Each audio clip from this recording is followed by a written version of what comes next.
Thanks for joining us on a Wednesday night. I'm Lauren Maloney.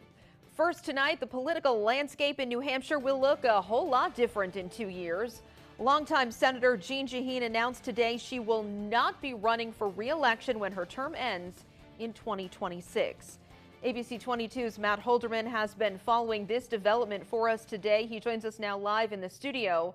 Matt, we're not only going to talk about Shaheen's legacy here, but the ripple effects this could have on her leaving office. Yeah, Lauren, absolutely. And her legacy in New Hampshire in the U.S. Senate, by the way, cannot be overstated. Dating all the way back to 1990, that's when she started serving as a state senator in New Hampshire. She then went on to serve plenty of terms as governor and as a U.S. senator, and many call her a trailblazer in each of those roles. And with her U.S. Senate seat opening up, some political experts think it could cause a chain of other New Hampshire politicians leaving their seats to run for hers, or possibly others opening up too as a result of all of that.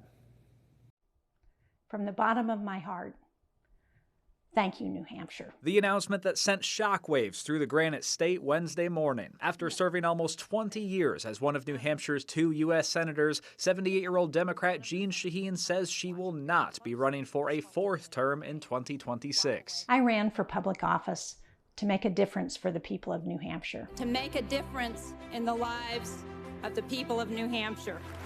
Although Shaheen always said her goal was to make a difference rather than make history, she ended up doing both, becoming the first ever woman in the United States to serve as both a governor and U.S. senator, winning 3 terms to each role. I think she will leave a legacy of making America, making their community safer for women and protecting women. New England College political science professor Dr. Nathan Schrader says Shaheen also leaves a rare legacy of being a centrist, as the Common Ground Committee ranked her one of the 10 most bipartisan senators in the country multiple times. She's leaving office at a time when we need people who are out of her mold. As far as who might replace Shaheen, Schrader says many people could get in the running, but there are some early names being tossed around. New Hampshire Congressman Chris Pappas for Democrats, and on the Republican side, former Massachusetts Senator Scott Brown. Former Governor Chris Sununu's name is also being thrown out there, although he has said previously that he's not interested in being a U.S. Senator. If Pappas were to run for Shaheen's spot, Schrader says that would also create a race for his U.S. House seat,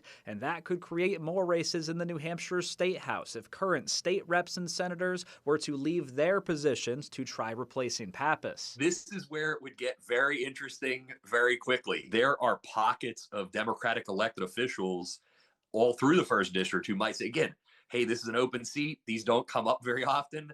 What the heck? I'm going to shoot my shot, and this might be my only opportunity. And people around New Hampshire have been reacting to that news throughout the day here. That includes Jean Shaheen's colleague in the U.S. Senate, Maggie Hassan, also from New Hampshire, of course. She wrote in a statement today, quote, Jean Shaheen is a trailblazer who has defined and personified New Hampshire politics and progress for decades. And we also did get a statement from Scott Brown. This was posted on social media. Although he hasn't officially announced the run for Shaheen's seat yet, he did write this. He says, now it is time for New Hampshire to have someone in the delegation who fights for our priorities and stands with, not against, the Trump agenda. So we will let you know if there are any candidacy announcements in the coming weeks and months. But for now, reporting live in the studio, Matt Holderman, ABC 22 News.